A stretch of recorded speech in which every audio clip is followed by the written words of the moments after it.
सृष्टि बचपन से ही दिखने में सुंदर नहीं थी, लेकिन अमीर बाप की बेटी सृष्टि पर उसकी माँ जान छिड़कती। मेरी बेटी कितनी प्यारी है, भगवान सबको सृष्टि जैसी बेटी दे। सृष्टि धीरे धीरे बड़ी होती है। एक दिन सृष्टि की सहेली कहती है, तू दिखने में कितनी अजीब सी है, लेकिन मैं जानती हूँ हम सब में सबसे अच्छी शादी तो तेरी ही होगी। तेरे पापा अमीर जो हैं, और बता नहीं सकते यार, दहेज तो हर कोई देता है, ये क्या ज्यादा ले जाएगी अपने पति के लिए? अरे बड़े शहर में कोठी है इसके पापा की। अरे पापा की है ना, कौन सी इसकी है? इसकी होती तब तो कोई भी लड़का इससे शादी कर लेता। अरे पापा की मतलब पापा की है तो मेरी ही है ना? किसने कहा? अब तेरी तो तब होगी ना जब तेरा भाई ना हो। वैसे भी शादी के बाद सारी प्रॉपर्टी भाई के नाम होती है। सृष्टि समझ जाती है कि उसे किसी भी हालत में माँ बाप की सारी प्रॉपर्टी को अपने नाम करना है, लेकिन कैसे? एक दिन सृष्टि का भाई शीनू कहता है, बहन क्या कर रही है? तुझसे एक बात करनी है। अरे हाँ हाँ करना, मैं तो तेरी बहन हूँ। बहन मेरी लाइफ में ना एक लड़की है, बहुत अच्छी है। मैं सोच रहा हूँ माँ और पापा से बात करूँ शादी के लिए।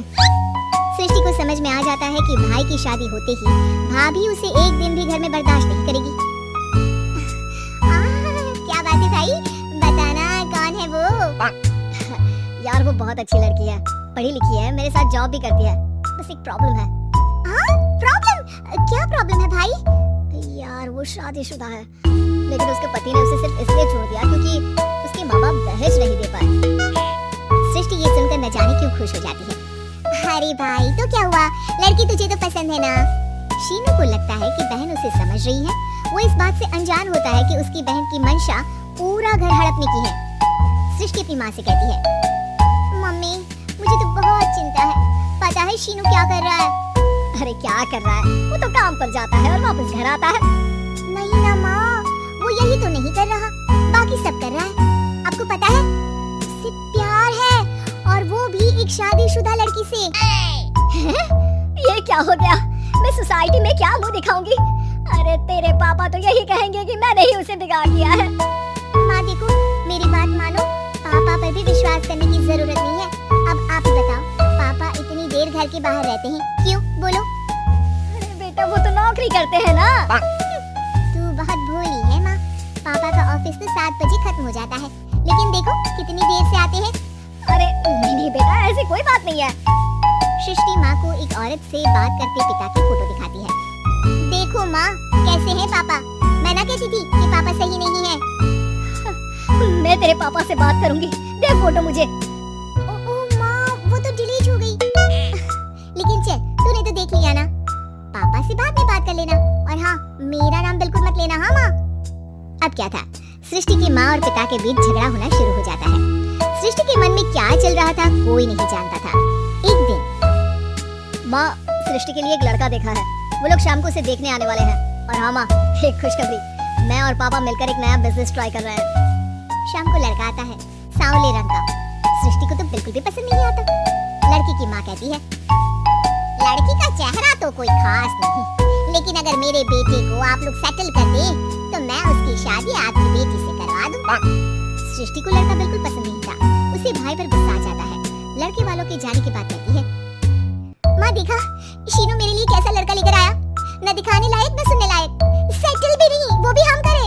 अरे माँ मैं जानती हूँ ये मेरी शादी किसी भी घर में क्यों करवाना चाहता है। कैसी बात कर रही है बहन, तूने तो देखा ना, लड़के को मैंने ही मना कर दिया तुझसे शादी के लिए। जिसने लड़का बताया था उसने उसकी बहुत तारीफ की थी। बात आई गई हो जाती है, लेकिन सृष्टि का मन शांत नहीं होता। क्या करूं कुछ समझ में नहीं आ रहा। मेरी शादी हो गई तो ये लोग पूरी प्रॉपर्टी शीनू के नाम कर देंगे, मेरे हाथ तो कुछ लगेगा ही नहीं। तभी सृष्टि को आइडिया आता है, वो किसी वकील को फोन करती है। जी देखिए, अगर आपके मम्मी पापा का तलाक हो जाता है तो आपके पिता की आधी प्रॉपर्टी आपकी माँ के नाम हो जाएगी, फिर उसे वो किसी को भी दे सकती है। सृष्टि अब माँ को बेटे के खिलाफ भरती है। माँ शीनू पर नजर रखा करो, वो जिस लड़की के प्यार में है ना वो शादीशुदा है, यहाँ आएगी सारा पैसा रुपया जमीन जायदाद सब हड़प लेगी। पापा का भी हाल तुमसे छुपा नहीं है, ऐसा ना हो कि मैं और आप एक दिन सड़क पर भीख मांगे। भगवान मैं तो जीते जी मर जाऊंगी अगर ऐसा हो गया तो। ऐसा हो गया नहीं माँ, ऐसा ही होगा, अभी समय है आगे का सोच लो। मैं तो कहती हूँ पापा से आधी प्रॉपर्टी लेकर अलग हो जाओ, पापा की आधी प्रॉपर्टी भी हम लोगों को अगर मिल जाती है ना तो अगले 7 जन्म सफल समझो। बेचारी माँ बेटी के कहने पर पति से तलाक लेकर अलग हो जाती है। सृष्टि अब पैसों से गाड़ी और अपने दूसरे महंगे शौक पूरे करने लगी। उसके दोस्त भी उसके पैसे इस्तेमाल करते। सृष्टि, कल तुम कहाँ थी? मैं सारा दिन घर पर अकेली थी। तो मैं क्या करूं? मैंने ठेका तो नहीं लिया है ना तुम्हें संभालेगा। माँ को सृष्टि से ये उम्मीद नहीं थी। वो बैठकर रोने लगती है। वहीं उसका पति यानी कि सृष्टि के पिता आ जाते हैं। मैं जानता था कि तुम्हारा यही हाल होगा, तो आपने मुझे रोका क्यों नहीं? मैं रोकता तो तुम रुकती क्या? सृष्टि के कहने पर तुमने मुझ पर अपने बेटे पर शक किया, लेकिन तुम ये भूल गई कि कैसे हम दोनों ने मिलकर जीवन में इतना सब खड़ा किया। माँ पति के गले लग जाती है। मुझे माफ कर दीजिए, मैंने आपकी कमाई का एक बड़ा हिस्सा गवा दिया। कोई बात नहीं, तुम साथ हो तो मैं ऐसी 7 प्रॉपर्टी खड़ी कर दूंगा। तभी वहाँ सृष्टि आ जाती है रोते हुए।